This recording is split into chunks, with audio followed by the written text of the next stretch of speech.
Hello, my name is Ray Hughes, and I'm an interviewer for the Veterans History Project conducted by the Library of Congress in Washington, D.C., and locally administered here in Cincinnati by Brian Powers, who's our cameraman today. And today's date is the 6th of June, 2018. And we have the honor and privilege today of interviewing United States Army and Special Forces member Charles George Mohr. And it's a pleasure to meet you, Mr. Mohr. And you said it was all right to call you Charlie, did you? Charlie's fine. Charlie, if you would, tell us your date of birth and where you were born. I was born June 5th, 1938, General Hospital in Cincinnati, Ohio. I see. And what were your parents' names, Charles? Howard Reinhardt Mohr was my dad's name, and Rosemary D. Enkelbrink was her maiden name, and Mohr was her last name. Uh-huh. And where were you living when you were born? Do you recall? They were living in Laurel Homes, which I don't remember much of because I was just a baby, but they were living in Laurel Homes, which is no longer there now. Right. And did you have any brothers and sisters? I had one sister. She was born in 1945. I see. So, and her name? Judith. Judith. Judith Ann. What did your dad do for a living, Charles? My dad, well, since he was so young and they quit high school in the 10th grade, he just did whatever he could. He worked for St. Vincent de Paul for a while. He worked American Oak Tannery with my uncle was the manager there. And then he went into the service, and when he was drafted, and when he got out, he worked at the tannery again for a while, and then he started working for Burger Brewery, the Burger Beer. On Central Park. So he worked at Burger, and then when they sold out, he went to Hootapole, and then he died at 59 years old. He had a massive coronary or some damn thing, and he died at 59 years old in 1979. I see. So he's been dead quite a while. And did your mother work? My mom didn't work really until 1955, maybe 56. She started working at National Distilleries, and I went into service in 56. And then they moved, I was in Glendale then, we moved to Glendale and went to high school there. And then after I went to service, they came back down and lived on Wheeler Street down here in Fairview. Mm-hmm. And they stayed there, and she was working at National Distillers.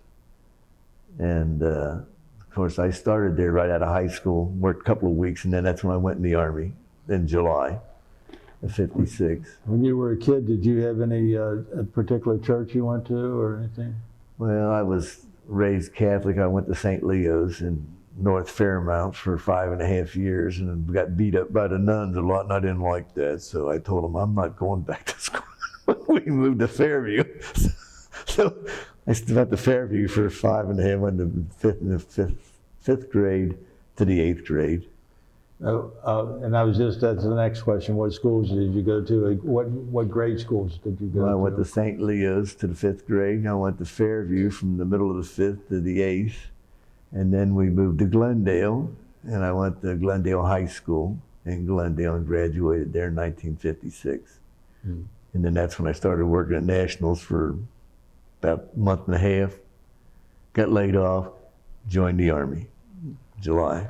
I see. What was the date that you enlisted in the Army?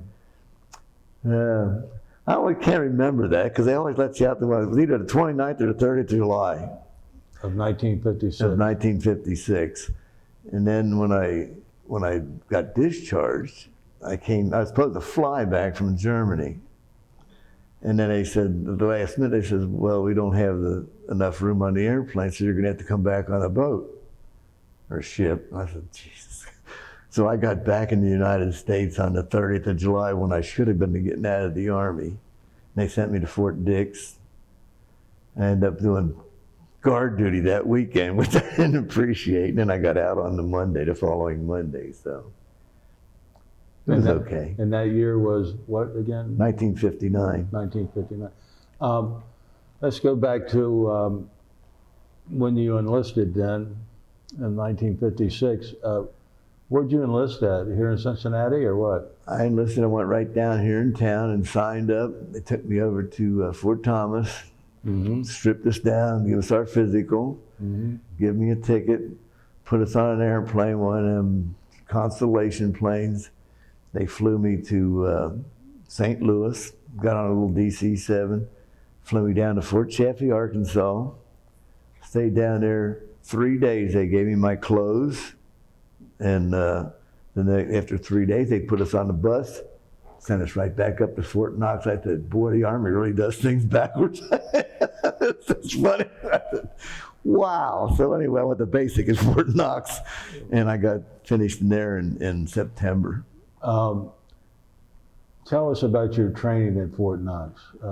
What type of training did you go through there? Well, yeah, I thought it was great training. And of course, back in 1944, I remember seeing the paratroopers jump at Lincoln Airfield. And I'd love to be a paratrooper. So I enlisted airborne unassigned. So when I went to Fort Knox, of course, I did my basic training, and I was good at it. And I thought I was going to be the supernumerary, or whatever you want to call it, but I kept this one kid up all night and told him what he asked me all these questions, and that little booger beat me out on one question, and he got to be the supernumerary, or whatever you want to call it, for that class. So, but it was funny. Old Holt was his name. He lived in Middletown. And then after we did our basics, which I thought was really interesting, I loved the shooting the guns and machine guns and rifles and first aid and whatever, all these things that we did, and map reading. And then when I went on leave, I went down to Fort Bragg. That's where I went down there in October, I think it was, in 1956. So actually, you wanted to be an airborne. I wanted to be airborne, and I was a little bit disappointed when I got to Fort Bragg, because I'm like I say, I didn't know a lot about the Army. My dad served in the Navy in World War II. And then I get down to Fort Bragg thinking I'm going to be an airborne soldier. Well, they put me in the tanks. Can you believe that? I said, tanks, airborne tanks. So I go to this damn tank battalion, and I'm there for 14 weeks learning how to drive them, shoot them, and just do all this stuff. So after our 14 weeks, they put me in the headquarters in the recon platoon, which I thought was pretty neat. And then we went down to camp, what the hell's the one down in Georgia? My mind's gone. So anyway, we go down there for 3 months, do some more training, and I come back and I go on leave because I'm going to go overseas. Well, what training did you do down there in Georgia? Just armor training, and we were. You were still with tanks at that time? Well, we had M48s, and then we had M59 APCs, and that's what we had. And we had two M41s, and they were little light tanks. They were pretty fast. They had 75 millimeter guns on them, and then we had Jeeps. We had 5 Jeeps with machine guns on them. They'd scout is what we would do, and I knew that I was going to go to Germany then. And you were for all intents and purposes, you're a tank. Yeah. At this time. Yeah, I was in a tank. And I thought, what's going on here? So anyway, when I get my orders to go to Germany to 11th Airborne, I'm kind of happy. Because when I go over to 11th over in Germany, I'm in the infantry. That's where I wanted to be to begin with. I didn't know they had tanks in the infantry or in the airborne. And eventually they did away with that unit because they couldn't drop M48s. They're 60-ton tanks, they couldn't drop that out of an airplane. But that was good. Good training. Where did you go in Germany in your first station? I went to Augsburg and spent, I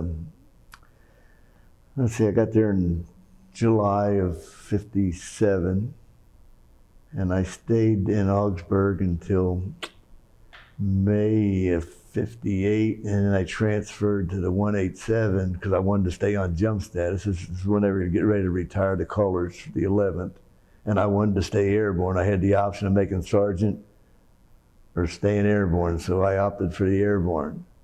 So I went to the 187, which was in Gablingen, and that's where our drop zone was whenever we jumped up there.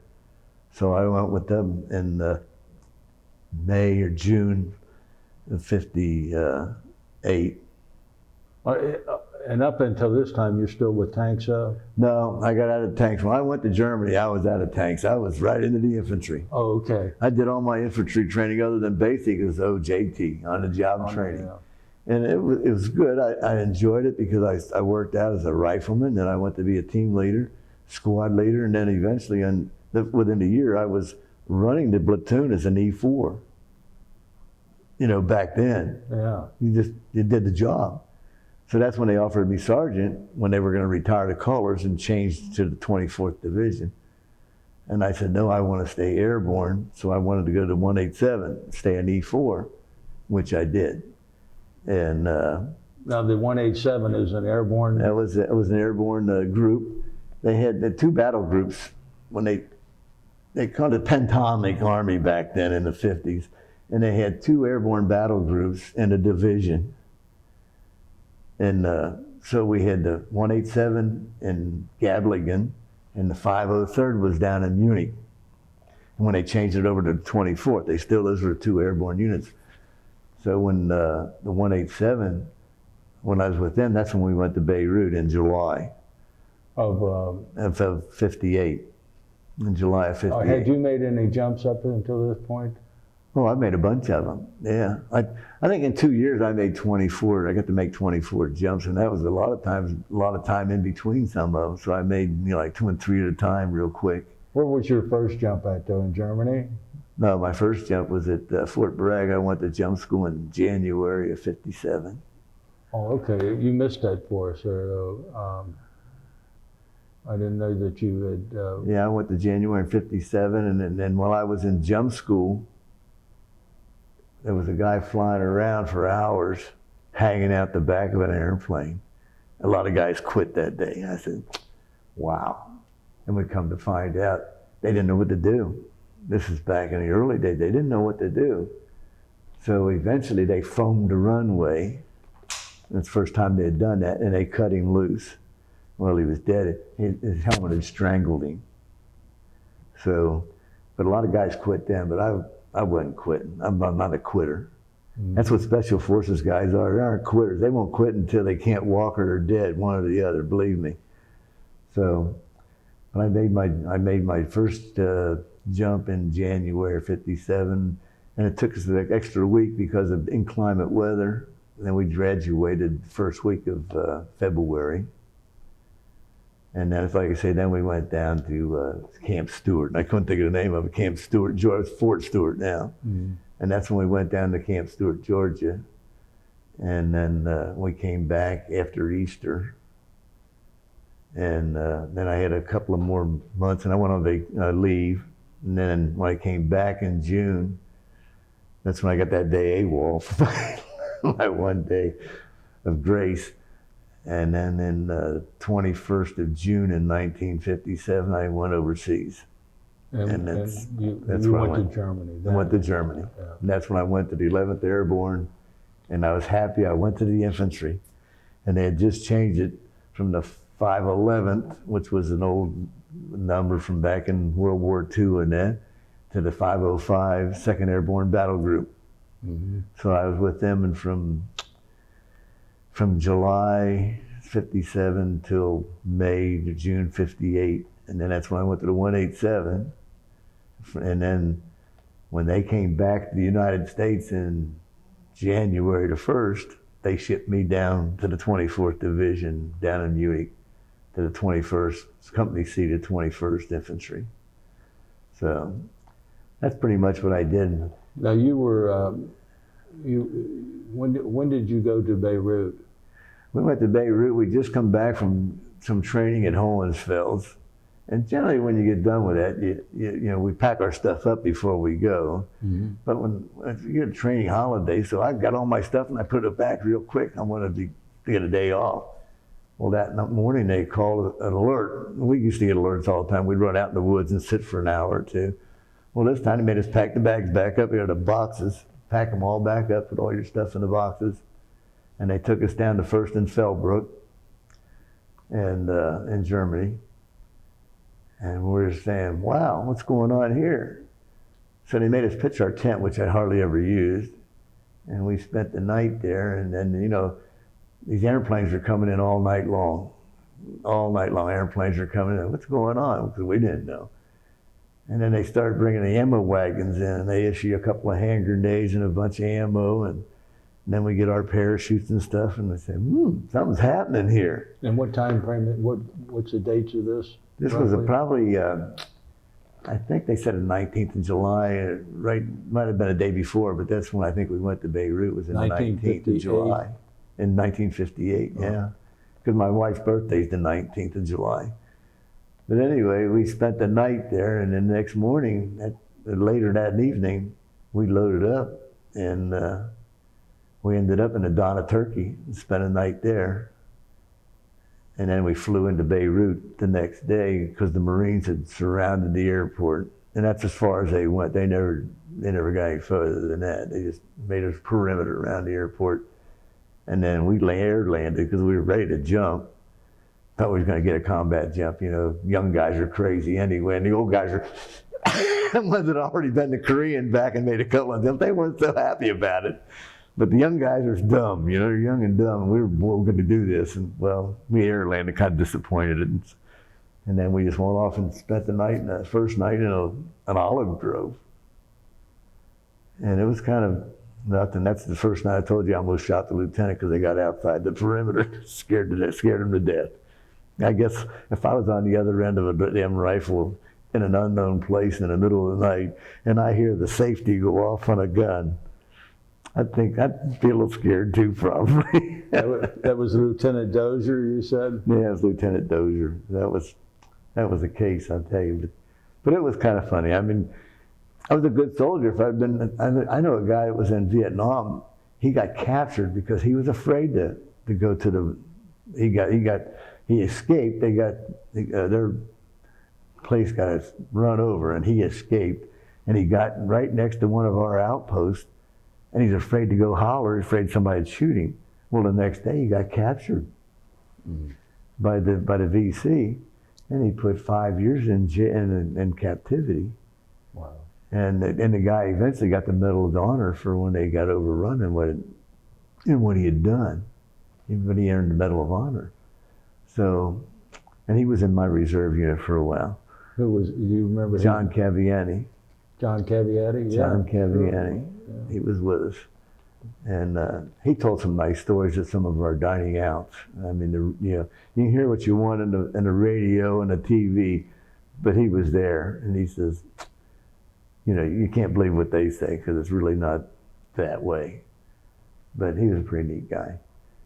I'd run into him several times, but he was at our group headquarters up in Fort Meade, Maryland. Mm-hmm. So you air landed then in Beirut, right? And then you set up a perimeter. Did you say? Yeah, we went off to drop the airfield, and we went up about another half a mile up into the hillside there and set up a perimeter in this olive grove. And we stayed there like a day or two until they find out what's going on. Of course, we were locked and loaded and ready for anything. I mean, they didn't take our ammunition away from us or anything. We kept the whole time I was there. We stayed locked and loaded. And then eventually they took us up on top of this hill right overlooking a refugee camp. And then they would send us out on patrols, going around, and we'd see the other guys looking at us, and we'd look at them, and they'd go, and we'd go back at them. But one of the times I really got worried when I was in Beirut. There was really only 2 times that I got worried. And there was one when they sent me out on an OP at a road junction, me and another guy. And here I am with this M1 rifle that only shoots single shot. I was a little bit concerned about that. And then when we went down to guard, they sent me down to guard a barge one time, and another guy with an AR, or a BAR, and the ships couldn't come into the port because it was too shallow. So they put up all the ammunition on these big wooden barges about as long as this room and about half as wide. And they had a bunch of them lined up on the dock. And they sent me and this other guy down there to guard them. Well, the police station was just up near the end of that dock. And they attacked the police station that night. I mean, the hand grenades are going off and things are flying all over the place. And I told the guy with the BAR, I said, we're not supposed to do anything, but I said, if those guys come down here, we're going to lay it on them, because that's all we have is ammunition up the Yang Yang. I mean, it was tons of this stuff. And I said, if they come down, but they never did come down. So that's as close as I ever, that and time I was on a roadblock I got shot at. But that's the only thing that ever exciting happened that gets you a little on a nervous side. But it was a good duty. I mean, we were there 24/7. We were on 20. Well, I'd take 4 hours, and the other guy'd take 4 hours, and that was that way. We was in a hole up on the hillside, and that's the way it was for 39 days. Well, 89 days we were there. 90 days, but 89 of them was doing that. They let us go in town one time and spend a night in a motel or a hotel. Mm-hmm. And that was nice. Got to get a shower and got a nice meal. That was super duper.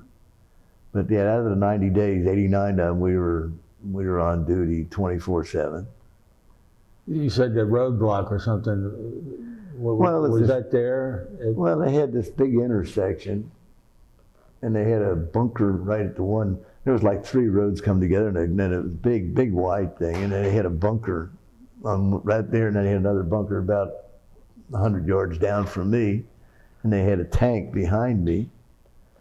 And these guys were up on the hill overlooking us.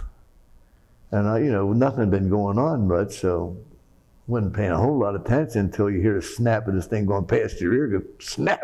I said, ooh. Jumped down in the bunker, and that's when I called and said, can I shoot back at it? They said, no, don't wait until they shoot again. Well, I may not have that opportunity next time. But anyway, we're sitting there, and I'm down in the bunker now, and then pretty soon I see these guys coming up, a whole bunch of them, up on this hill overlooking us. And they got a bazooka and all kinds of stuff. And then what it kind of turned out to be, it was a photo op for them. They all stood up there and looking good and got their photograph taken, But it didn't look too good to me down there at first. I thought, oh boy. Who were these guys? They were the rebels there. I don't know who they were, Syrians or somebody up there on top of the hill. But, they had weapons and they were looking down on me. And I heard the shot go by my head, go, I said, they're not playing games. If they want to, they can attack us. But hell, I thought, I got a tank right there, I could smoke them.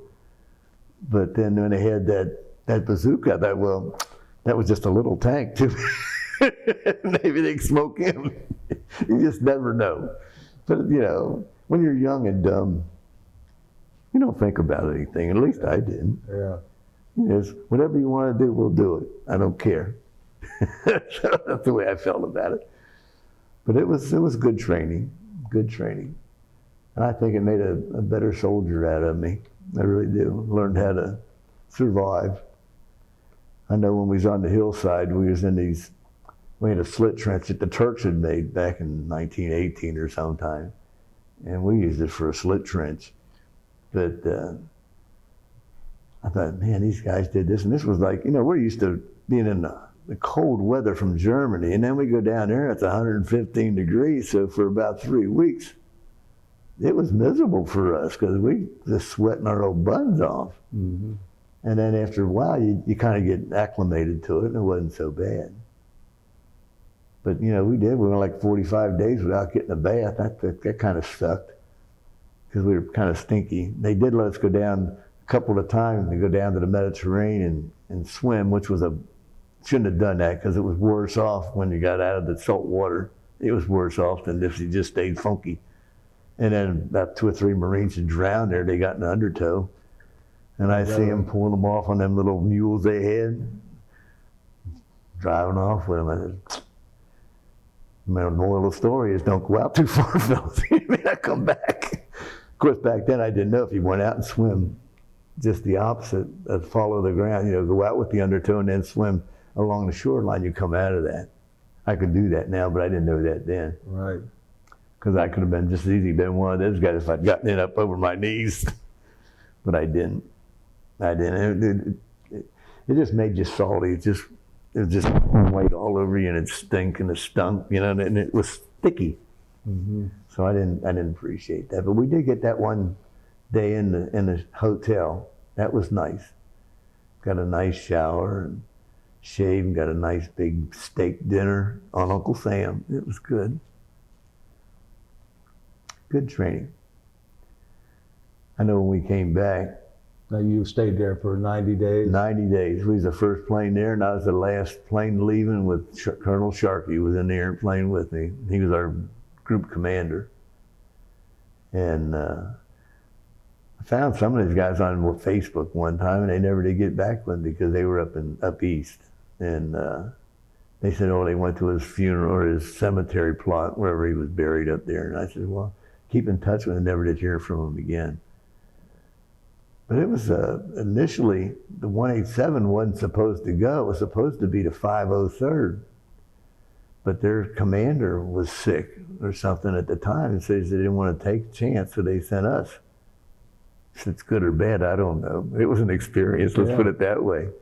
But I had another guy in my reserves unit that he was in the 503rd, and he did make it down to Beirut until they found out, and they sent him back. I don't know, you know how things go with the Army sometimes. You just get in the wrong airplane at the wrong time. It's like when I was in England, they wanted me to fly with these guys that were going to jump in Belgium. And they said, just to see that things are going right, you know.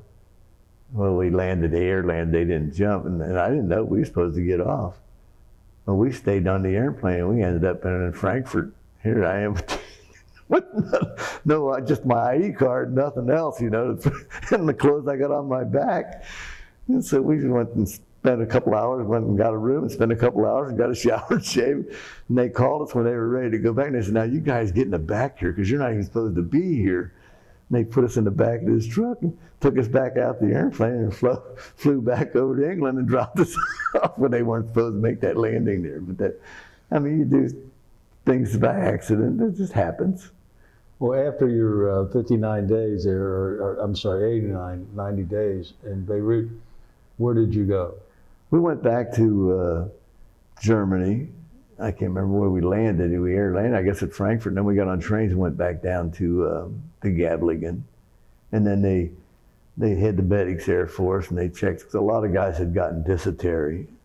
Because, you know, we was eating sea rations for a long time, and they thought they would try to give us something a little better than that. And well, they tried to do the hot meals, and we was on this hilltop, and we had to hand carry the water up there in these 5-gallon, they'd bring a water buffalo down, and we'd fill these 5-gallon cans up, and put it in these garbage cans, and it just didn't work out too well. It ended up being greasy, and the guys got dysentery. In fact, one or two of them had to go to the hospital. It was so bad. And so we went back to eating just sea rations. It was better off that way. At least they let us use one of the cans maybe to throw our can in and let it get warm, which made it better. Mm-hmm. But I didn't mind the sea rations so much as long as you could heat them. It's just when in the wintertime was in Germany and they'd be frozen, they're hell to eat when they're, you know, ugh. Especially the pork sausage patties were just all grease. The hamburgers patties were all grease. They weren't the best, but they weren't bad if you could heat them up. And but beans and weenies are still the best. I don't care what anybody says. The beans and weenies are always the best meal. That and the peaches and the pound cake and those rations. When I was in the reserve, I had long-range patrol rations I liked them as long as you had water. But if you tried to eat chili con carne without water, it's like eating gravel, you know. Break your teeth trying to eat it. So after, so where did you say you went after Beirut? Back to Frankfurt, and then we took the train back down to Gablingen. That's where we were stationed. And what did you do then? Well, we just went back to doing our normal training, and then that's when I made Soldier of the Month down there. And then they let me, had the privilege of going to Jump Master School that they put on, which I thought was really terrific.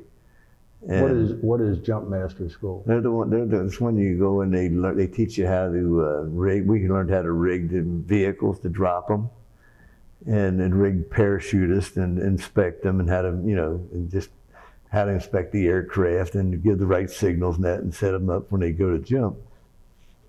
Well, I did that and got a couple extra jumps doing that. See, that made me happy. So when I graduated from that, General Cooper was there, at the graduation, and this was like the 31st of December. And we had our graduation. They passed out all these diplomas. And after the general left, they took them all back up again and says, they're not signed, we got to get them signed. Well, the next day I was down in Munich and I never did see those guys again, so I never had a diploma, you know. I couldn't prove it. So when I joined the reserve program in '61, I said, guys, I went to jump master school, but I can't prove it. So then I jump mastered from '61 to '67, and finally I said, maybe I better go get the sheepskin to put it saying I'm a jump master. So I went down to Fort Bragg with a 6th Special Forces group. They put on a jump master course, and I went through down there, and I think it was August of '67, I think. And then I got this sheet that says I'm a qualified jump master. But I jump mastered from '61 till I retired in '86. So the first one, though, was in December of '58. Yeah. And then what'd you do? Well, when they came back, they rotated back because they went over to the 11th Airborne. They rotated back, the unit did. The 187 came back to Fort Bragg, but I still had 6 months to go. And then they made the battle groups go up to the 8th Division, the 8th Infantry Division. They moved them up there, but they wouldn't send me up there because I only had 6 months to go. So that's when they sent me down to Munich to the 21st Infantry Division and started off as a rifleman again, and the same old story, you know. I wasn't too happy because they took me off jump status. And that was my downfall. I shouldn't take me off jump status. But it's probably the way things are. I always tell everybody things happen for a reason. You know, I said I wanted airborne wings and I wanted the CIB, but I never got the CIB. Finally I got master wings and jumping, but I never thought I'd ever see that either. But things happen for a reason. I said, I know if I'd have went to Vietnam, I'd have probably got shot because I'm one of these guys. I want to know what's going on and I want to see what's happening. You know, I don't run that way, I go that way. And I'd probably got shot and killed. So it's probably, I think things happen for a reason. And I never did go because if I'd have went on active duty again, I'd have lost my job that I had with 10 years seniority, and I didn't want to do that. Besides, I had a family then too. So where are you at when your time's up on your enlistment in '59? In '59, they put me out in Fort Dix, New Jersey, where I got. But where were you at though? Still in Germany? Yeah, I was in Germany until the 21st, the 21st of June. And they was going to fly me back supposedly on the 21st, but then they found out they didn't have the airplane or the aircraft. So they shipped me back up to Augsburg for a night. Then they put me on a train and took me all the way back up to Bremerhaven again. Then I got on the Patch. And what's a Patch? That's a troop ship. Uh-huh. And you don't want to go on a cruise with a troop ship, let me tell you. It's no fun. No fun at all. And so I went over on the Randall, which was another troop ship, and I came back on the Patch. And that was the name of the troop ship, Patch? Yeah, the Patch. And you left at Bremerhaven? I left Bremerhaven. I arrived in Bremerhaven, and I left in Bremerhaven. And I'll tell you what, I was coming back, we were just past England, and here comes the USS United States, that ship going to Europe. 2 days later, and we're still putting along, and here comes the USS going back to the States, just zooming right, it's like a Corvette in a Crosley. That was fun, boy. When you're sleeping 5 high and packed in these edges, because the damn chow line goes round and round and round and round. And it really, at first, when I went over, I'd never been on a ship before, but I get on this Randall, and there's 800 dependents, and there's 2,300 troops, and we were allowed on the front and on the fantail, and the rest of the time we were down below.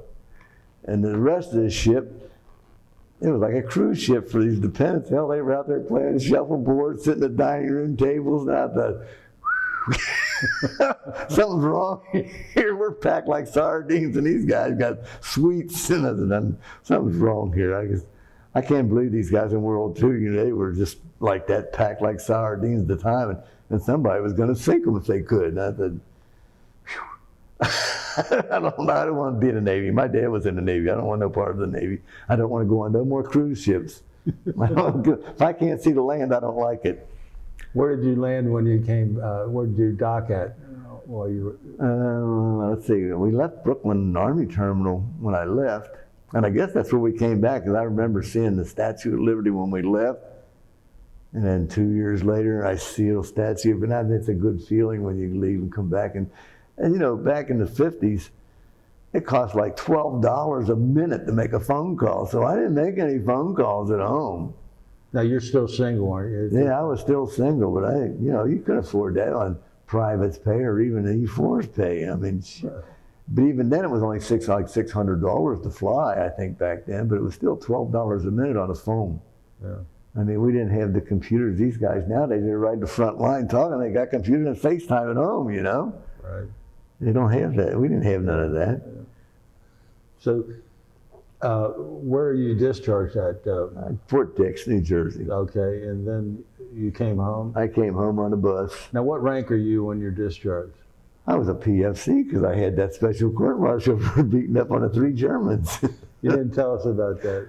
Well, after they took me off jump stats, it really made me mad. It really did. And I said, they can do anything they want to you with this army. So I took a 3-day pass and went to Ingolstadt, Germany, which was really off limits, so that was my fault to begin with. And I sat in the bar. My buddy, he went back to the room. We rented a room for 3 days. Well, I'm by myself, and these 3 guys said, they're going to whoop my ass. Germans? Go ahead, take these. There's nothing between you but fear and common sense, for crying out loud. What's in air? Well, I put 2 of them in the hospital. And then the German police came and got a hold of me, about beat me, made Rodney King look like little Boy Scouts. They really want my butt good. Threw me in this old cell. It was a dirty, nasty thing. Had a big wooden door about that fat with a little big hole in it. They called the MPs. The MPs got me and brought me down to Munich. Took me to the hospital, because I'm telling you, I had knots.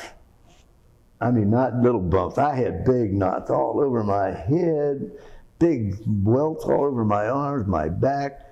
And when they took me through the hospital with x-rays, see if they could find a broken bone. And people were looking at me going, that was a mess. I really was. I'd get a shower a month later, and I'd still have welts on my arms and back and that from the damn guy. They about had beat me half to death, kicked me, and then they swore that they only hit me 1 time. And I said, I ain't got a chance around here. So you weren't supposed to be court-martialed, were you? Well, the guy, my commander says, that's all right. He said, I'll take care of it. I'll give you Administrative Article 15, which is just company punishment, and it leaves you. Well, 3 months later, when I was out in the training area, my Lieutenant Nosneski says, Mohr, go put your Class A's on, you're getting court-martialed. And I thought, you're kidding me. Well, the guy that got transferred, didn't he? Your commanding officer that was on the... He got transferred, yeah. We got a new lieutenant. He had 9 years in grade, which is ready. He's ready to get out if he didn't get a captain. Right. Back those days, you're gone. That's right. Well, he put me in for the court-martial, and Lieutenant Nosneski said, don't worry, I know one of the guys on the board. You'll be okay. I said, okay. Trust the guy. Trust me. 6 2/3. I said, whoa. Because my dad said, if you don't come home with an honorable discharge, don't come home. And I thought, 6 2/3. Boy, if they don't change that, I know what I'm going to do. I'm going to go up there and shoot them 3 cops, and I'm going down to Tangiers and join the French Foreign Legion. And when I come back, it was 2/3 my pay in a bus for 3 months. I said, phew.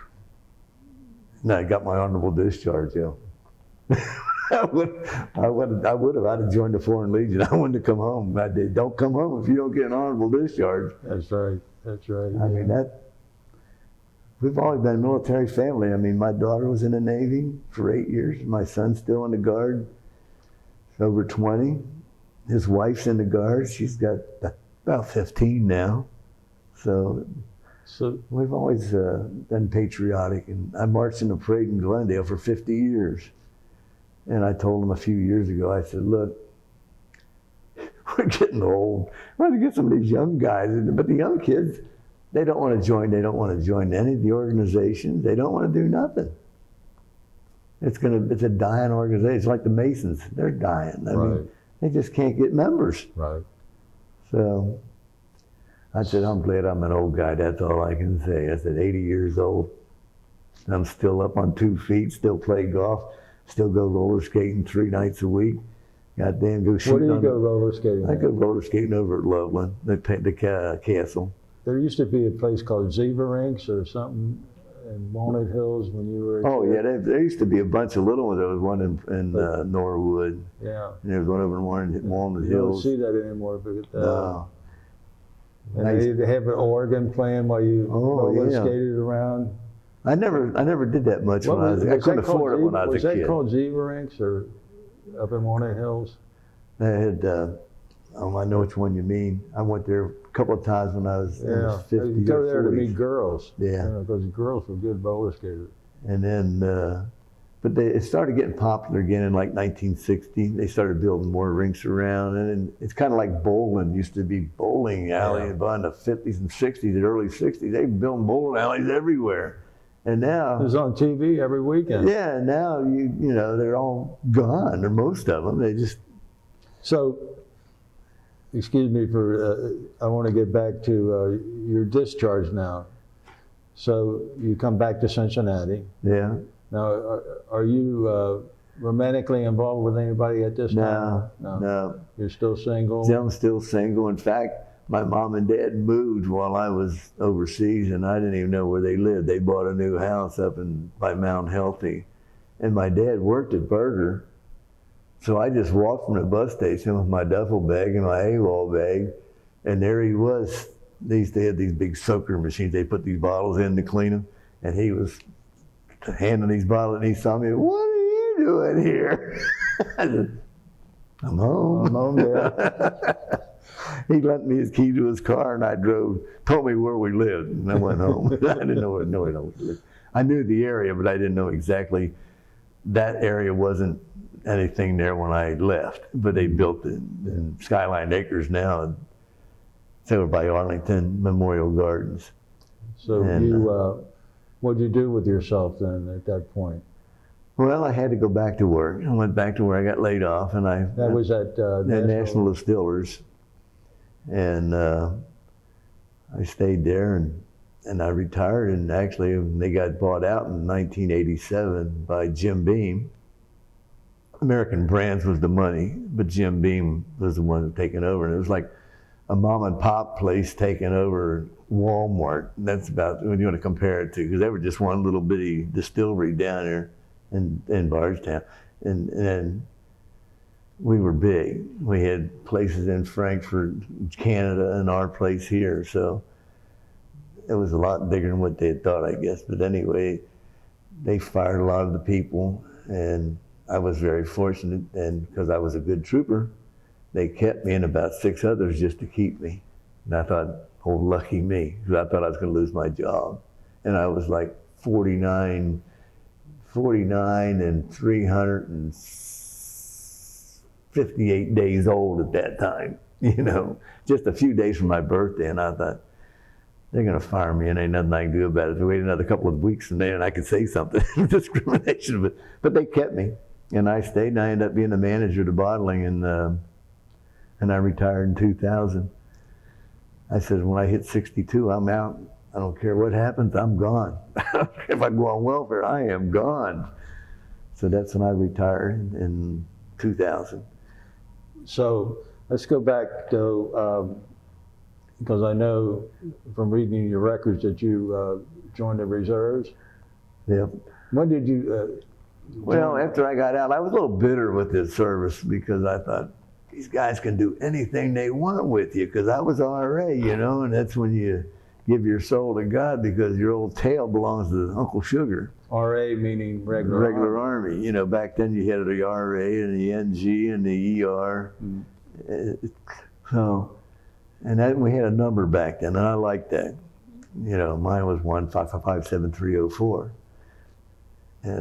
But anyway, after I'd been out a while, almost 18 months or so, and then my insurance man was in the reserve unit, and he says, why don't you come over and join the reserves? He says, you like to jump? I said, oh yeah, I like to jump. He says, come on over there, we got to jump. We jump with the Special Forces unit over there.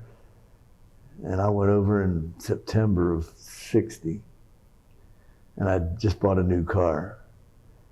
And I went in and I was waiting around for him, and all of a sudden it started storming, and my windows were down. And I said, I don't need this. I run back while my windows up and went home. So he kept on me, and in April of '61, I went back and I joined, and I stayed with it until the end of July of 1986. I retired as a sergeant major. Sergeant major. Tell us about your experiences in the reserve, though, and that's when you joined the 11th Special Forces. Well, initially it was a second Special Forces. We was Company D, part of a Company D, second Special Forces, and we only had about 15, 20 guys at Fort Thomas. And then we did neat things. We'd go down on the river and with rubber rafts, and set up little targets and pretend things. And then we moved to the Kings Mills, and we became a company. The 11th Special Forces took over. We were redesignated as the 11th Special Forces group. And we were the second, and our headquarters was in Columbus, and we had a company in Dayton. And then we had our teams were down in Kings Mills. And we stayed there for a number of years. And then we moved to Hedges in Dayton, and then we moved to Gettysburg in Dayton. And then eventually they had the old Air Force place up there in Jamestown, Ohio. It was a radar for high radar or something. And it was 10 acres they cut out of this guy's field, and they put a building in there. And it was a wreck, but we finally got that assigned to us, and we fixed it up and put a safe and everything in it. And we stayed there until I retired, in fact, until '93, when they disband the 11th and made them the 19th and the 20th in the National Guard. And I think part of the problem was the fact that when you're in a reserve program, especially Special Forces, I mean, you get a lot of training, don't believe me, a lot of training, good training. I mean, I went to mountain climbing school in Germany. I went to cold weather training in Alaska, cold weather training in Fort McCoy, Wisconsin, Fort Drum, New York. I've been to Colorado. I mean, we've been all over the United States on training, and we were really a cold, and I knew where if we went, they already told us 70% of us wouldn't come back. They said, there's no way you're going to make it. And I ain't going to tell you where, because I don't know if it's still been declassified, and I suppose it has, but I'm not telling you where. Said 70% will only make it. You'll just never get there. So, but we still stayed in the reserves. I mean, that's the kind of guys these guys were, and we trained and did our best, and I ended up going and making to be a sergeant major in the company, and I've had a lot of good time, a lot of good training, and some of the stuff I think, you can't remember everything, but everything comes back, and it's just, I wouldn't trade it for nothing. And about 10 years ago, we started having a lunch.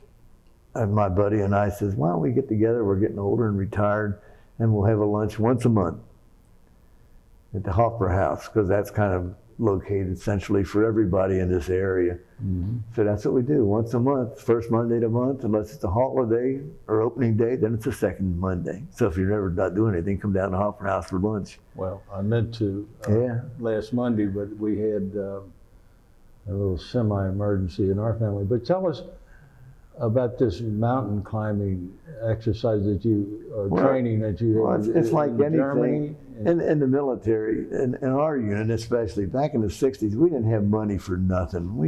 Most of us bought a lot of our own equipment and stuff, you know. We'd go to GI Joes and buy stuff. They just didn't issue us anything when Vietnam was going on. And then it pretty much stayed that way up until in the mid 70s. And then really about one time I got out is when they started getting the Gore-Tex and all the neat stuff. But up until that time, we had to just make do in it. And I was going to go to a scuba school. They said, oh, we're going to send a team down to Key West to go to scuba school.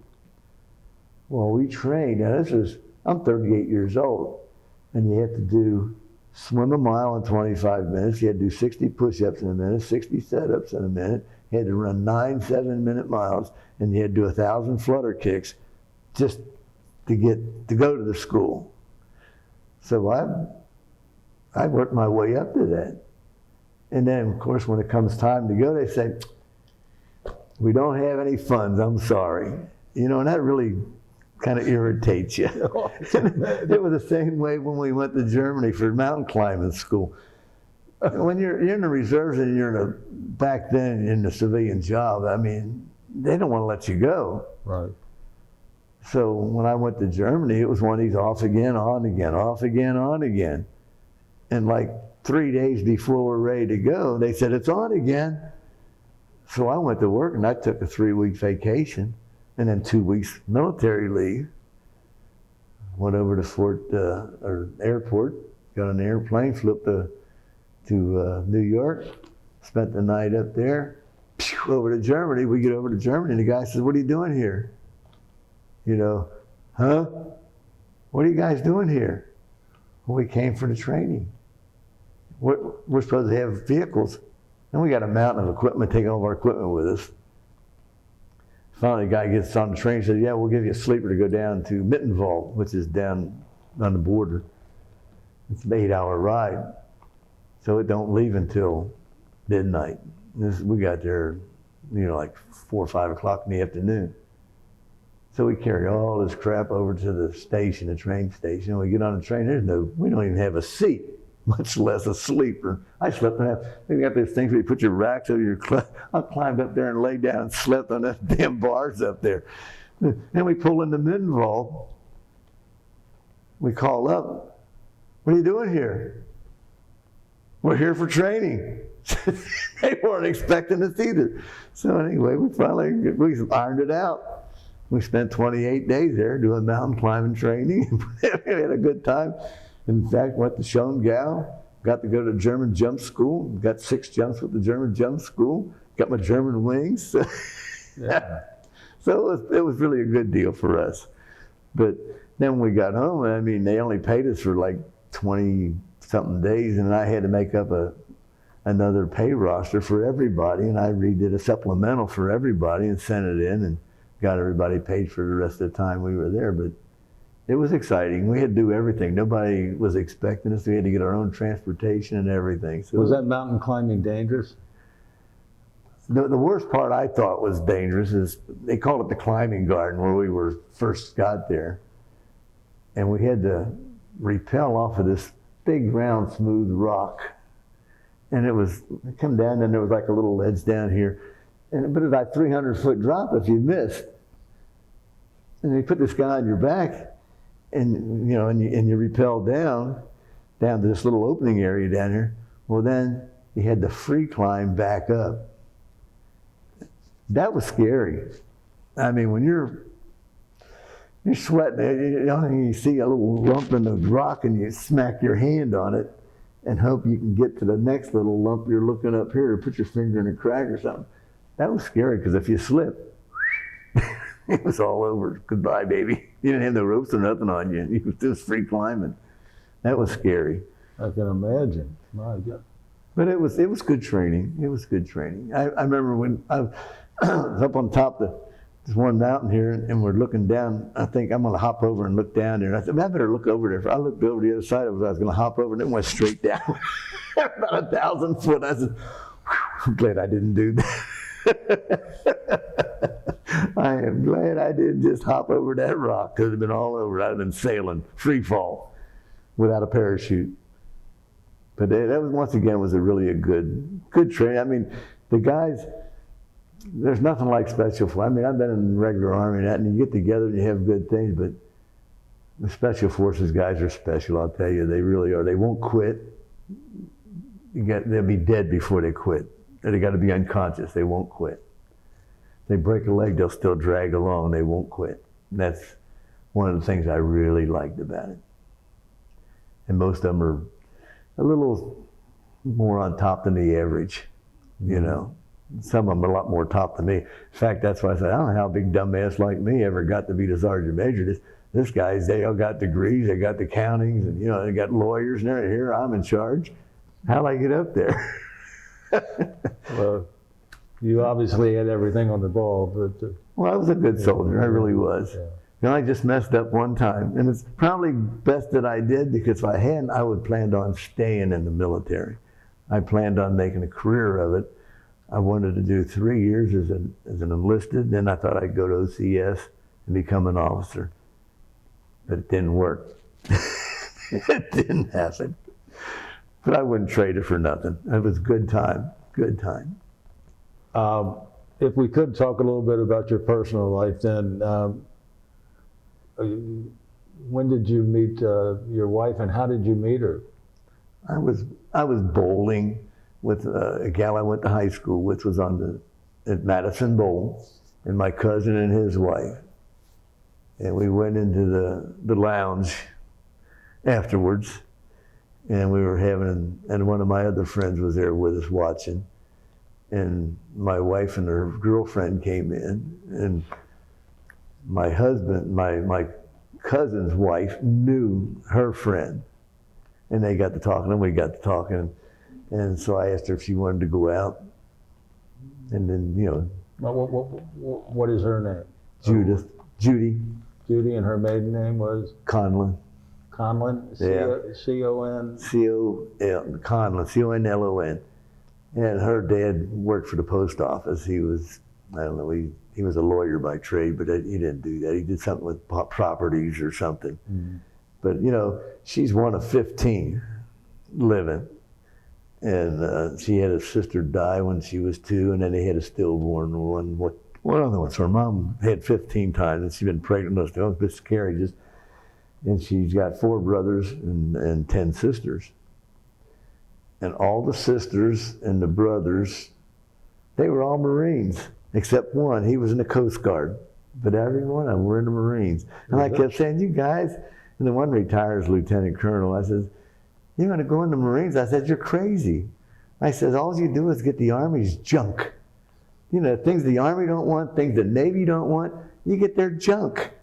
You know, as far as equipment goes. And rank sucks. You don't get rank. It's like in the Air Force back in the 50s. You didn't get rank. That's right. There was no rank at all. I mean, it'd take you 20 years to make an E6. And I said, you're crazy. I said, go in the Army. They all went nuts. They're nuts. I still tease them all the time. How long did you go with your wife after you met her? Let's see, I met her in 61 and we got married in 63, about a year and a half or so. I see. And what was the date of your marriage?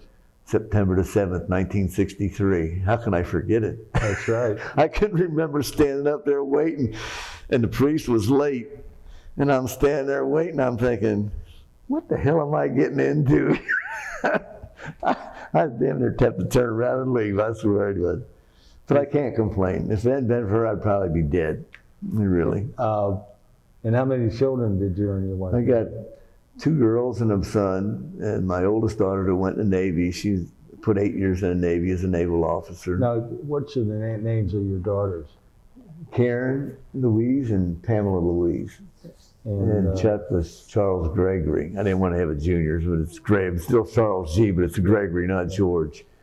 Now, your one daughter, which one is that went in? The oldest one went to Miami and got a regular Navy commission, and she was a supply officer. She put 8 years in, 6 of them on a ship, and she really, let's say, saw the world. She went all the way around the world. Mm-hmm. She was on 3 ships. She was on a fresh fruits and vegetables. It was a contract ship in the Philippines. Then she was on the Camden, it was an oiler and something else. And then she was on the Bobo, it was a prepositioned ship. And that's got all the equipment that a Marine battalion needs. Tanks and whatever they got, APCs and all the ammo and everything. When they didn't have a port. We went to see her at, up in Virginia. And they parked the ship out about a mile out because of all the ammunition. And you get on a boat to go out to the ship. So we got to go out there and see her on that. But she was on shore a couple of years. She was out in Ferndale, California for a while. But most times she was on a ship. And there's like 800 guys when she was ready for lieutenant commander. And there was only one opening. And she saw the writing on the wall. She says, I'm out of here. And she got out. And I tried to talk her into staying in the reserves, but she wouldn't do it. And then she met this other guy, and he was a submarine officer. So they got married and had 2 girls. And then she died 6 years ago, a little over 6 years ago with cancer. She fought it for 11 and a half years. So. And then I still got one daughter that lives in. And her name? Karen's the one that died. She was 46. And then I got another daughter that lives up in Pisgah, wherever the hell that is up there, Westchester. And her name is? Pamela. And then my son Chuck, he lives up in Toledo, and he's got a house in Michigan because he's divorced, and he has to have a residence in Michigan because they got shared custody of his daughter. And until she turns 18, but he lives down in Toledo most of the time, except when he's got his daughter, and he goes up to his house in Michigan, Lake Shore, Michigan. And it's kind of a goofy thing. And found out 8 years after the fact that he had another little girl that we didn't know nothing about. She lived in Florida now, and she just graduated from high school. So it's been, I'm lucky though, none of them did drugs, none of them got in trouble. Guy can't ask for any more than that. The one daughter that's still living, she was admitted she would have gone to Miami, and I said, boy, she finally said, no, I don't think I want to go. And I said, it's a good thing. I said, because you've just been a play girl. You wanted, I know she wanted to make, she was been a party girl, I think. But I said, you do have to get something to make a living. So she went to be a hairdresser. So she done that. So they've all been successful to some degree. Did your wife ever work? When I first met her, she worked for Buick in the zone office downtown. And of course, when she got pregnant in '65, back then she had to quit. Yeah, they didn't want. She quit after 7 months, I think. And she never worked again until Chuck, who was born in '72, when I come back from Alaska. I went up to Alaska for training up there, and come back from Alaska, and she got pregnant in January. Can't understand how that happened, but she got pregnant in January, and Chuck was born in October of '72. So Chuck's the only boy I got. And like I say, he went to Iraq on the invasion. He went back to Iraq in '08, and then he went to the other, can't think of my damn name. Afghanistan? Afghanistan in 12. But he'd been to, my mind is going. Anyway, he's had 3 or 4, and he's just been a guard. I couldn't believe it. They use those guys up, just like these guys up here in Company B in the 19th.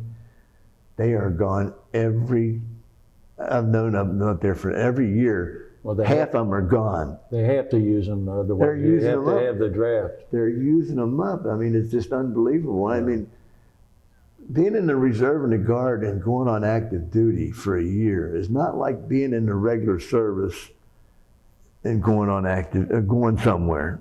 You know, if you go to a military base, they've got all these support units and places right there in place, the hospital, everything you need right there. But when you get in the guard or the reserves and you're set away for a year, I mean, one person might live in Texas, another person lives in Michigan, one lives in Ohio, there's no support at all. So these people their families really are in a hurt. I mean, it's sad. It really is sad that they don't have the support, and they're not treated like active duty people. They're kind of like stepchilds. Right. And it's, they're taking the same chances. It's just like when all the time I jump, I've got over 150 something jumps in the reserve program. All I got paid was like $9 a month. It was $55 back when I was jumping. But we only got $9 because what they did is they paid you for the amount of drills. Say if you went on a weekend, that's called a MU to 4. It's like 4 days pay. If you go on Friday night, it's a MU to 5. So I'd get 5 days pay. You divide 30 into 55, and then you come down and cut that down for 5 days, and that's what you get. So I ended up with $9 for this hazardous duty pay, which I'm taking the same chances as a guy getting $55 a month that maybe might only jump once every 3 or 4 months. Right. And I was jumping a lot. We'd fly to Virginia. We'd jump in, on Friday night, we'd spend the night training, Friday night, Saturday night, come back on Sunday and jump in to Wright-Patterson. I mean, 2 of them on the weekend. Yeah. And and we're doing this for $9, so people can't say you're doing it for the money. They definitely can't say. I broke my ankle once, and I never got a dime from it. I took a week's vacation off of work, and fortunately I was in supervision, and I was on a night shift, and I hobbled in on crutches. But they did set my leg at the West Point and my ankle, and they took care of it at Wright-Patterson when I came back. And I didn't have therapy back then. It took about a year or 2 before I could do that. And then I went down to the VA. This is the funniest story. I tried a lot of times to go to the VA. They said, well, you make too much money. You make too much money. I said, but I was in the service. You make too much money. That's right. So I did this maybe 10 years, and the guys keep saying, you gotta go to the VA. And I said, well, the only way you're gonna get it is to file a claim. I said, really? So I kind of got mad, and I said, I'm gonna file a claim. So I came downtown here, and the guy said, what are you filing a claim on? I said, well, I was in the tanks. Can't hear. It's firing 90s and 50s and 30 calibers inside of a tank. Plus I was in the infantry firing 106s, bazookas and all those, 3.5s and hand grenades and rifles, machine gun. I can't hear. We didn't use earplugs back in the 50s and up until the mid 60s even. He said, oh, that's no problem. We're gonna get you hearing. I said, I broke my ankle once. I said, it still hurts now and then when it's cold or damp. I said, my knees aren't the best. And on my back, every once in a while, if I don't keep moving, my back hurts. Well, when they sent that through, they didn't even count my reserve time. 25 years of jumping in the reserves plus 2 on active duty. They didn't do nothing but look at my active duty. This is all they looked at. All that reserve time didn't count, nothing. So anyway, I got hearing aids. I could wear them here, but I didn't know what it's going to be like. But if I go like to the roller rink, it makes all this noise, I can't hear nothing. So I don't wear them all the time, but I do wear them. And had to get a doctor, and I didn't know nothing about the VA, but you got to have a doctor, primary care. So I went down to see a doctor appointment. She says, what do you do this? I said, well, I'm retired. I got TRICARE for life. I don't need the VA. I just want to be able to use it if I need it. Right. And it's because she was going to give me all these tests. She says, well, you don't need to do all that. And she says, well, why are you here? And I said, well, my ankle hurts, my knees, and my back, and my ears. So she gave me an X-ray. Get X-rays. Give me an X-ray of my knees and my back. About a week or 2 later, says, well, your knees are fine. And I knew they weren't fine. I torn the meniscus in this 10 years ago, and a guy gave me cortisone around it and said he wanted to operate on it and clean it out because I had arthritis and wear. And I said, okay. And she said, but now your back, there's something else. So they give me an MRI of my back. Well, meanwhile, she gives me therapy for my knees. I go to therapy, and I'm asking the therapist, I says, I took this MRI. My niece, she said they're fine, but I know they're not. And she never did tell me about my back. And I says, well, what's with my back? Well, she looked at it and said, oh, you got a smashed vertebra or some damn thing in your L5 and that down here is squished out. And I said, you don't think that could have been from jumping out of an airplane for 27 years? Got to cause some of that, do you? She said, well, I can't say that. So I just, Oh my God. Oh. that was funny. I thought, but I've got good insurance. And what the hell? The only thing it would do, if I'd have to get 50% disability, and then they what they do now, they got 20% with my years, because I got 86% lost and 56% lost. And they take it out of my retired pay. But that part that they take out, like $269, is tax-free. I don't have to pay tax on that. But if I got the 50%, they'd pay me. And then when they take any out of my retirement.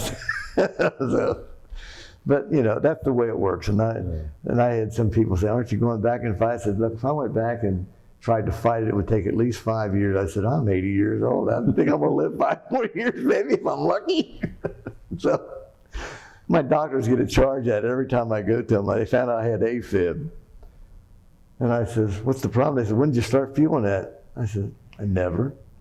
I was going to get a colonoscopy, and the guy went bananas when he saw my heart was just going wild. And he sent me to the emergency room. And that's when they found out I had this AFib. So I go to the damn doctor, and he just says, gives me EKG. Every time I walk in the door, it's an EKG. Go to your other doctor, an EKG. I bet you I've had 15 EKGs since December, and nothing's wrong. Gives me one of these little things to put on my finger. It tells me my oxygen and my pulse. Nothing. So about a month ago, I put it on and I look at it, it's going 147, 160, 150.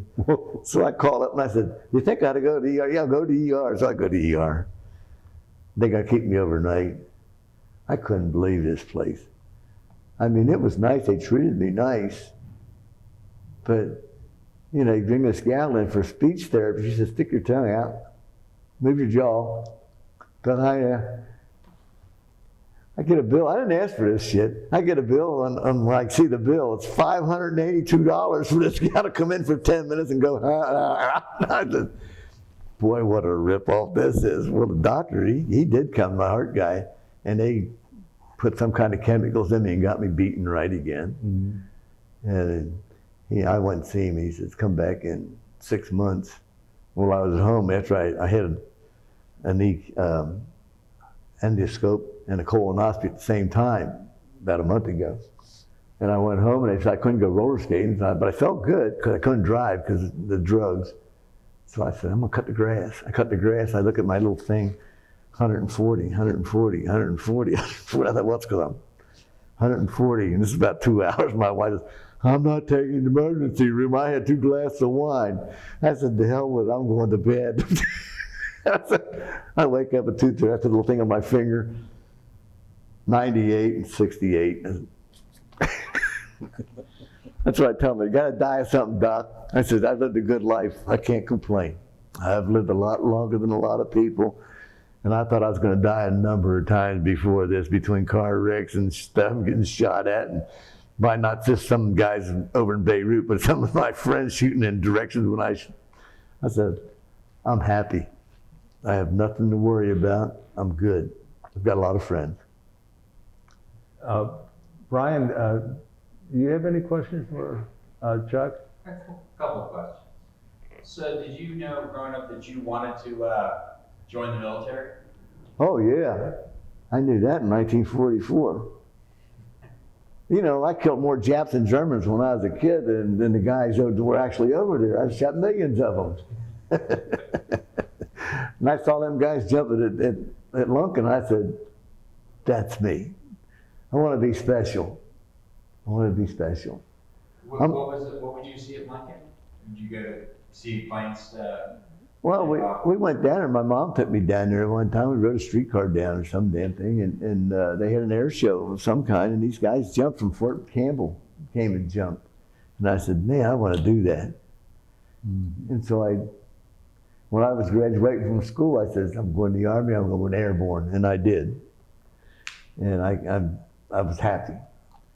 Did you mention your father was in the Navy? He was in the Navy. He was on an LSM. That's a landing ship medium R. Had rockets. You see these things when they land in beach landing, you see all the rockets coming off of them. He was on one of those. And he went in right near the end of the war. He was a motor machinist mate. He'd run the engines. And they landed in Sasebo. And he said, we went by this big old mine. And he said, it didn't hit us. He said, I knew I was coming home. So he went and landed in Sasebo, Japan, right after they dropped the bomb. And I was telling Ray, I said, his brother, my uncle, was in the Army, and they were both in there at the same time and didn't know it. You know, I mean, Sasebo, yeah. That's amazing.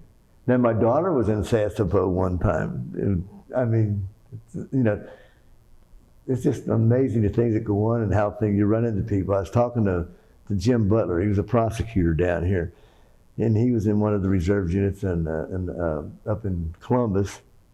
And this guy would come in to inspect him, and Jim recognized him, and he kept asking this guy questions. He said, "Where were you in Vietnam? When were you in Vietnam? Where were you?" And come to find out, this guy had come to Jim's place. He was in charge of an artillery unit, and Jim offered him a hot meal and his bunch of guys a hot meal at that time. And I mean, it's just how you run into people like that in the military. It's just amazing. You meet friends for life, believe me, you really do.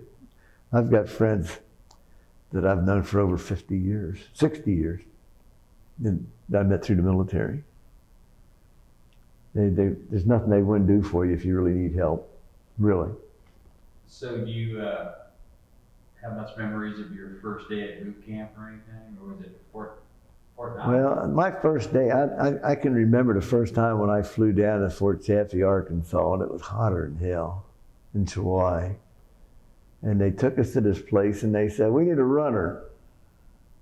And we just got there. It was in civilian clothes. I'd be a runner. Well, I don't know, they keep you up all night. They kept you awake all night. Here, I've been up, like already a day, and they keep you awake all night. Well, the next day, they give you this battery of test. You know how I took the battery of test? Especially when I got on that beep, beep, beep, beep, beep, beep, beep, beep, and I said, I'd go to sleep in a heartbeat. So I slept through all that. I can remember that. And then when the very first thing, I mean, being 110 degrees probably down there, the first thing they issued me is a big overcoat. And I thought, this big overcoat down here. And then they give you these big old cushion sole socks. Remember those? For your boots. And I thought, man, it's got to be hot. Those are my first memories. And then I can remember we went back to the barracks, and the guy, sergeant, follows us out, and he lines us up, and he said, how many of you want to be policemen? Everybody raised their hand, and he lined us up. He says, no, I don't want to see nothing but holes and elbows, and bend over and pick up everything that don't grow, man. First time I was to be a policeman on police call. That's right. I can remember like it was yesterday. That was so funny. I mean, there's just certain things that happened at a specific time that you really remember. Like I was telling about when those guys coming out in front of me, that old dozer, I thought I was going to get them. I just remember like it was yesterday. Where did you train again for parachuting? I was at Fort Bragg. Fort Benning was the major place, but Fort Bragg had an airborne school, and so did Fort Campbell back in the 50s. And I went through at Fort Bragg. And I was in the 44th Tank Battalion, and I can remember the jump school was right, we could walk there, it was only like a couple blocks away, and we'd walk to it in the morning, march to it, we marched to it, and when they run, they'd always run around our area and say, what is this on our left flank? Must be legs from the 44th Tank. And I thought we had 90% jumpers, and when they'd go by, we'd go. But that was kind of funny. Oh. So how did they start you doing parachute training? What's the first step? Let's see, the first step, what we do. I think the first thing we did, went to a movie and showed us what, basically what we were going to do. And then one of the first, of course, you take PT test. You got to be able to do so many push-ups, so many pull-ups and everything. And I think one of the things that weed them out the first is the 34-foot tower. They claim that's just the right height where it really affects your mind. I don't know. It didn't bother me, but when you jump out of that, it just, I still got scars on my groin from that damn thing where I rubbed it raw. Because that nylon harness would just skin you, good one. And but that, I thought it was easy. They say it's tough, but I really thought it was easy because I was in good shape. And I didn't have a bit of problem. And I enjoyed it, as a matter of fact. And they didn't get enough jumps, so I'd like to have more, but 5 was all you get with those guys. And how long was it before you started jumping out of the plane? How long is the training till you get to that point? Well, usually 3 weeks, but we was the 4th week because we had inclement weather, it rained and couldn't get flights and what have you, and we made like 1 jump one day and then 1 jump another day, and then we made 3 in one day. And then we graduated, I think it was on a Saturday, and I screwed up on that too because they followed me out in front of the formation. I didn't know what's going on. I'm just a dummy, a young kid, dummy. And I was standing there and they followed a couple more guys out and the guy said, "Hit it." And I thought he said, "Get it." Because when they make the H's and not all sound the same. And I got down there and I'm pushing them up. Well, I found out this is for the guy, the senior, the super duper guy of this class. And I blew it right off the bat because I hit it instead of getting it. But that was okay. No big deal. I didn't mind. I was good. I knew I was good.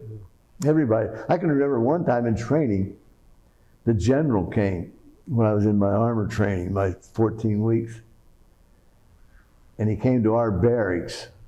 And I was in charge of the barracks, in charge of the platoon. And he started to step in and he stopped. He didn't even put his foot on the floor. He just looked down like that. He says, "My God," he said, "this is better than OCS." I mean, it was strack. I mean, we had the floor was just polished and everything lined up, all the clothes lined up and the patches together, so they just all stood out as perfect. Didn't even go in the building. Made lots of brownie points. But that's the way I always did all my whole year and my whole career. I did the best I could at whatever I did. And that's how I ended up being the sergeant major. I asked the colonel, I said, how did I get to be the sergeant major? He says, because you did it and you performed. You did what you had to do and you got it done. That's high. Because most of the guys I think had more on top than I do. But they all appreciate me, they all like me, they just love me to death. And I love them to death too. Even the general says, one guy he was a lieutenant when he was in my company. And he says, "I learned a lot from you." He said, "I learned how to treat NCOs through you." He said, "I can remember one time in particular, he wouldn't quit doing PT and stuff." He says, "He just wouldn't quit. Didn't take no for an answer." And that's from the guy that's a general, retired as a general. So I guess I did something right, huh? I don't know. I just thought I was just an old dummy, that's all. Just doing my job. That's the way I treated my whole life.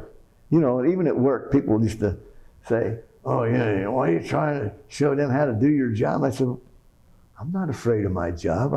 If I die, I want somebody else to be able to do my job without any interference." And I've always been that way. If you don't have confidence in yourself, how can you instill confidence in anybody else, for crying out loud? Very true. So, it's like I say, I may not be the smartest guy in the world, but I'm not the dumbest. And I've got a lot of friends. A lot of friends. Well, I was just curious, what was your impressions of Beirut when you were there? What we did, What were your impressions of just the whole area? Did you get to see much of the I want to tell you one thing about Beirut. This is in 1958. You were rich or you were poor. There was no in between. And that's a fact. I mean, you either had it or you didn't. And it's kind of the way it's heading here, it seems like to me. I don't know, but you're rich or you're poor. There's no middle class. So I guess you had some interactions with civilians there and stuff? Or? Not much. Like I said, they put us out on an OP one time, and they give us a prick 6 radio, and we're about a mile away from all the, our guys were up on the mountain, up on the hill. Not one of the mountains, just a big hill. I call it a big hill. And they're about a mile away from us, and we're at this little road jump. It wasn't much more than a Jeep trail the one way and then another road. And we're just sitting right in the corner there, me and this other guy. Me with an M1 would only shoot single shot. This other guy, and I'm like, I didn't like that. I really didn't like that. It kind of bothered me. And I told the guy, I said, I'm telling you, if we get into something, first guy gets shot, I'm taking his rifle. I don't care what it is, I'm taking his rifle. So one of the questions I kind of had was about what kind of equipment did you carry when you were out? we had the same equipment that they had in World War II in Korea. The same old little combat pack. We had a big old horseshoe roll. What we did, when I was in Europe there, we kept a couple pair of underwear and a change of fatigues in there at all times. And then your horseshoe roll, you had your tent, of course, wrapped around your sleeping bag and your air mattress or whatever you're using to sleep on. And that's about that big around, and rolled over this little teeny pack about that big. And we left that loaded all the time. It's your toothbrush and shaving gear. And that's one of the things I remember is we didn't have any water to mount anything. We got like 2 canteens a day. That's what we had, and they water rationing. And you had to shave out of that and wash your face and your armpits. That was it. Wow. And that's the way we lived for, 89 days anyway, 89 out of 90. But and then we shaved. And I can remember when I first got back to the barracks back in Germany, I had hot water and I put the shave and I went, and it just felt, where's the blade in this thing? It just went right down. I couldn't believe it. If you don't think it's different, try shaving in cold water and see how it feels. Even with a sharp blade, but it's like anything. After a month, you don't mind. It's no big deal, especially when you're 19 years old or so. What the hell? Do anything. So you were over in Germany in the late 50s. Was there much remnants of World War II? Like anything ruins? Oh, there was still some ruins, like right downtown in Munich. The Hauptbahnhof, the main Hauptbahnhof, used to be in the war. The shell was still there. And I mean, you could go out in training areas, and there would still be like bunkers and stuff like that. But for the most part, it was pretty much rebuilt. And because this is, like 15 years later. But they didn't have many cars. There was a lot of motorcycles and bicycles. And of course, the police cars were usually Mercedes or one of the BMWs, and the taxi cabs would be Mercedes. And then little teeny cars that people would have, because gas was expensive then, and still is if you're in Europe. Yeah. Very expensive. You pay as much for a liter as you do a gallon here. And they didn't make, I don't think they made any more money than what we did. I know when I first went over there, $1 was 4 marks, 20 pfennig, I think, in the 50s. And now $1 is a mark or less. So, or I guess it's whatever euros now. I was just curious, your daughter, she joined the Navy? Yeah, well, that was something funny too, because we asked her, why'd you join the Navy, for crying out loud? And she said, Daddy, I'd like the uniforms. She was funny. She ended up being in charge of the drill team up in Miami. And then one time they were going to go somewhere to compete. And the guy told her she was going to drive. And she got in the van. She said, I don't know how to drive this. There's no gear shift. I taught them all on how to drive a standard shift, all my kids. And this guy says, see that thing right there? You just pull that down and put it in D. Let's go. That never driven an automatic before, so she didn't know what the hell it was. But that was funny. She was a good troop, good troop. Did she train in Norfolk at all, or Virginia? I thought you mentioned Virginia at some point. Oh, we were in Virginia a lot, in AP Hill, and Pickett, been to Pickett. Yeah, in our reserve unit, we went all over. I mean, we go down to Benning, we go down to Florida, we go to Colorado, we go to Wisconsin, New York, Pennsylvania, and West Virginia. I mean, went to all these places to train. And one time was in Pennsylvania, and we were worried to death. One of the guys were infiltrating, and I was back at Fort Devens, and we get the word back. Sergeant Stone went out the airplane. They don't know what happened to him. Well, what had happened is Sergeant Stone was a jump master, and he was looking out the door like this, looking to see if he could see the drop zone or where they were, in his mind. Well, the load master had reached around in front of him to pull him back, and when he did, he pulled his reserve, and that guy just went, shot right out of the airplane, out in the middle of Nowhereville. And he landed out in Pennsylvania in a wood line, ripped almost all of his equipment off of him. And the only thing, he come walking out, he slept that night, and he walked out the next day with his rifle. That's all he had with him. I mean, and he got $9 for that, I want to tell you. Got $9 for that. I mean. With your job, how often in advance did you have to how much advance did you have to know where you were going to be going for how long? And well, how did you work that out? They would only give me 2 weeks. That was all they would give me. And now, that's why I would have went to Vietnam if I thought I could have got away and come back to my job. But I couldn't do that. I'd have lost my job. But if they would have called me in, like they do the Guard now, well, they got to give you your job back or one equivalent to it. But like when I went to that mountain climbing school, I didn't know about a week in advance, but I just told them, I said, I'm going to have to be gone next week. And I'm going to take a 3-week vacation and 2 weeks military leave. And then, it wasn't no problem. But I didn't have, sometimes we did two ATs, maybe one in the winter and one again in the fall. And sometimes it's kind of confusing with your retirement, Right. Well, you're only allowed so many points a year. But luckily I had enough points. I retired and I had my points in 20 years. And I retired in 86. But I have a lunch with a friend. He's 86 now. He's still a tugboat captain. I can't believe it. He's had 2 or 3 heart attacks and stents and all this stuff. And he's a tugboat captain. I don't want to be on a river when you're out there, Jim. But he had 19 and a half years. And we told him, Jim, don't quit until you get your letter. Jim didn't wait. He quit. 19 and a half years. He didn't get nothing. And we tease him all. He thought we didn't like him because we tease him all the time. Boy, 19 and a half years, you dumbass. What can you say? But we told him, wait till you get the letter. So like I told my son, anything with your name on it, any orders you get, take it, save it. I've got a lot, but not everything.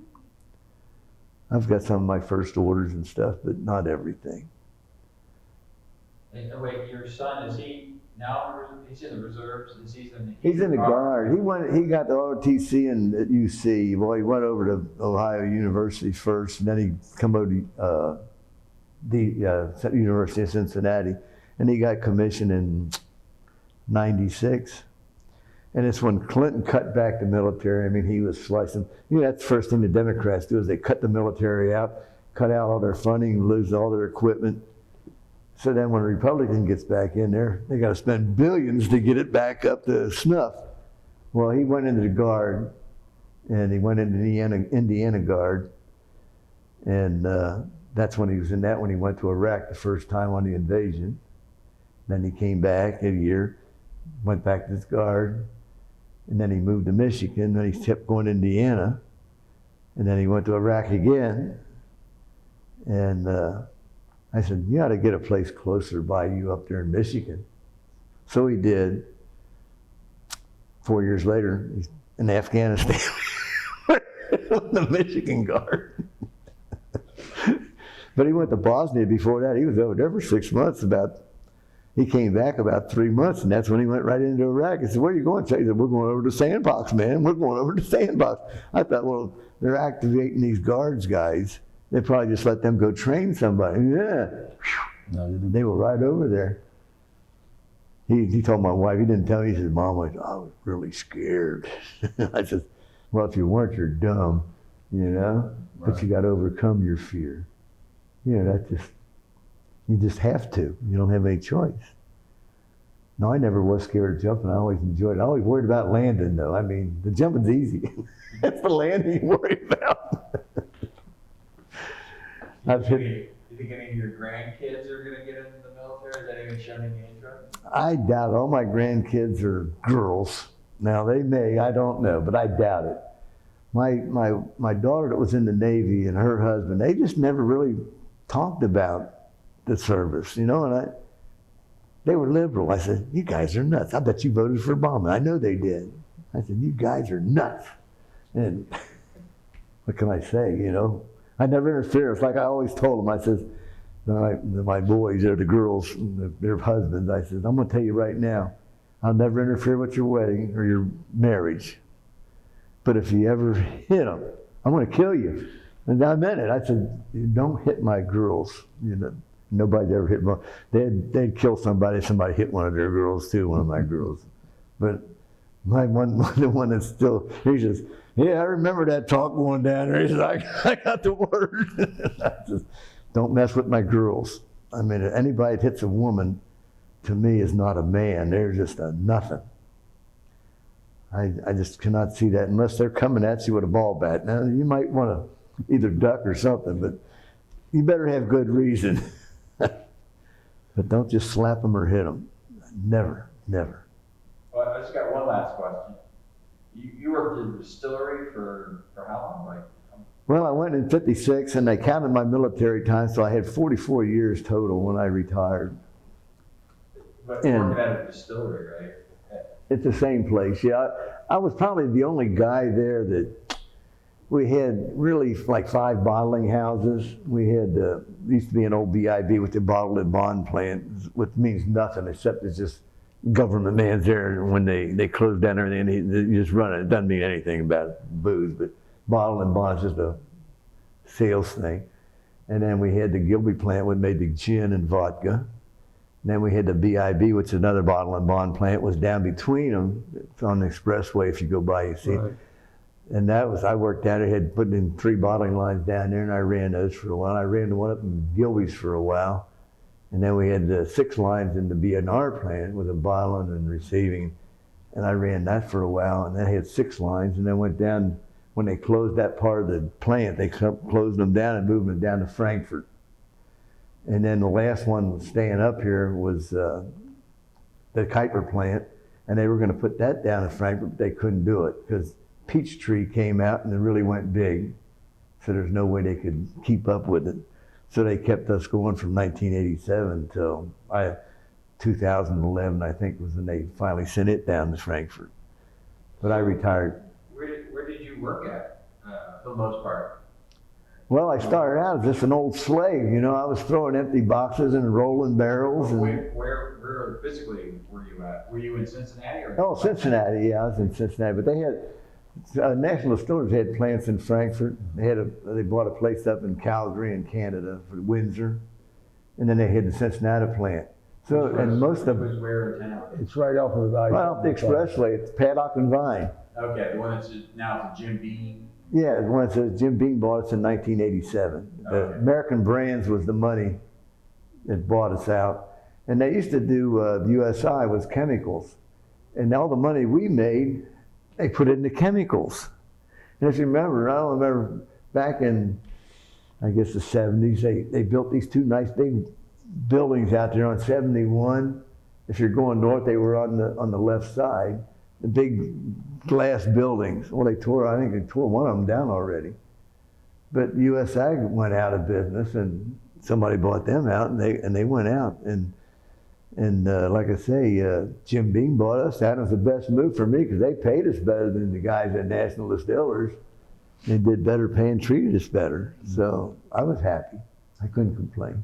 Well, I was just curious about, it seems like distilleries are like, all that stuff's sort of becoming sort of like a trend going on right now. Well, yeah, well, see, we didn't really distill the booze there. That was all made down in Frankfurt. And the old Taylor, Granddad, and then those things. We had blended whiskeys that we'd put together. And, you know, it's just distilled alcohol and some blend whiskeys. And that's them big barrel warehouses where years ago you see them on 75, there are 6 or 8 of them great big warehouses, they tore them down. But then we dump it and then reblend it with other stuff and put it in as blends. PM, Partner's Choice, Old Overholt and stuff like that. A number of probably 100 and something different brands. And some of it, like Windsor and Canada House, same stuff, different bottle, different label. But if you ask somebody that drinks one or drinks the other, oh no, believe me, it came out of the same tank. I know what, I did it. You know, That's they right. don't believe you. They don't believe you. That's right. And I'm sure it's the same way with a lot of like cereals and that, you know, peanut butter or whatever. They all just put a different label on, a different can or whatever. It's the same thing. So, well, that's really all my questions. Thank you. Well, thank you. It's just interesting. It was good talking. Well, It's like I say, I didn't really do nothing, but well, Chuck, you're wrong. okay, You're wrong. Just a second. I want to thank you okay. for your service to our Well, thank country. you. And thank you for being a good patriot and a good citizen. Oh, I try to be. And- Oh, I hate people when they don't. Oh, my country, it's my country and the flag. Don't dick with the flag. and we, Don't dick with the flag. and we thank you for this interview, Chuck. Well, thank you. Appreciate it. Appreciate it. It was a lot of fun.